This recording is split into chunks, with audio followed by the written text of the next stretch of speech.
14 নম্বর জাতীয় সড়কে রামপুরহাটের ভারসালা মোড় এলাকায় আজ বৃহস্পতিবার সন্ধ্যায় ভয়াবহ এক দুর্ঘটনা ঘটে গেল। যে দুর্ঘটনায় এক বাইক আরোহী ঘটনাস্থলেই প্রাণ হারান। দুর্ঘটনা এতটাই ভয়াবহ যে ওই বাইক আরোহীর দেহ রীতিমতো রাস্তার সঙ্গে মিশে গেছে বললেই চলে। জানা যাচ্ছে ওই এলাকার নিরাময় নার্সিংহোমের কাছে একটি 10 চাকার লরির সঙ্গে বাইকের সংঘর্ষ বাধে। ঘটনার পর এলাকায় ব্যাপক চাঞ্চল্য ছড়ায়। মৃত বাইক আরোহীর দেহ যেভাবে লরির চাকায় পিষে গিয়েছে তাতে ওই বাইক আরোহীকে তা শনাক্ত করায় এখন মুশকিল। যদিও পুলিশ মৃত বাইক আরোহীর পরিচয় জানার চেষ্টা চালাচ্ছে। মৃত ব্যক্তির মৃতদেহ রামপুরহাট মেডিকেল কলেজ ও হাসপাতালে আনা হয় ময়না তদন্তের জন্য। দেখতেই পাচ্ছেন আপনারা, কিছুই নেই, একদম কিছু তো বোঝা যাচ্ছে না। একদম ঠিক আছে, কোন কিভাবে মেরেছে, বাইকের কিছু হয়নি,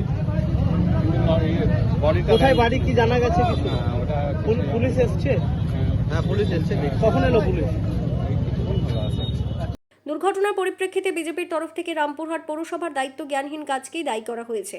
বিজেপির বীরভূম সাংগঠনিক জেলার সাধারণ সম্পাদক শান্তনু মণ্ডল দাবি করেছেন, এই এলাকায় আগেও দুর্ঘটনা ঘটেছে, মূলত ভাগাড়ের মতো আবর্জনা এখানে ফেলার কারণেই দুর্ঘটনা ঘটছে।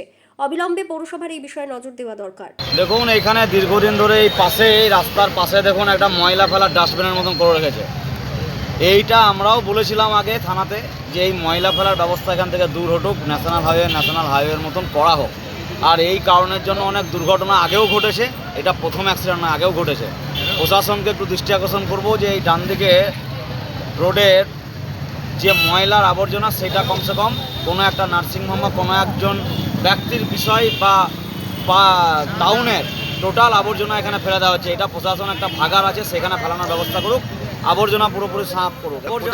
আবর্জনাটা পাশের নার্সিংহোম আছে, সেইখানকার আবর্জনাও আছে। তারপর টাউনের যে সকল জায়গায় বিয়ে বাড়ি বা এরকম কাজ হয় সেখানকার আবর্জনাও কিছু এখানে ফেলে দেয়। মনে হচ্ছে একটা ডাস্টবিন, এটা ভাগার, কিন্তু এটা ভাগার নয়, এটা ন্যাশনাল হাইওয়ের থেকে ফাঁকা জায়গা। আর এইটার জন্যই যত দুর্ঘটনা বেশিরভাগ ঘটে যায়। এটা কি পৌরসভার নজরে নেই? পৌরসভার নজরে দেখুন, দীর্ঘদিন ধরে আমরা বলে এসেছি, পৌরসভাকেও বলে এসেছি, আজকেও তৃণমূলের পৌরসভা, কিন্তু পৌরসভার চেয়ারম্যানও উদাসীন, পৌরসভার যে বডি তারাও উদাসীন, প্রশাসনও সেরকমভাবে ভূমিকা নেয়নি এটাকে সাফ করার জন্য।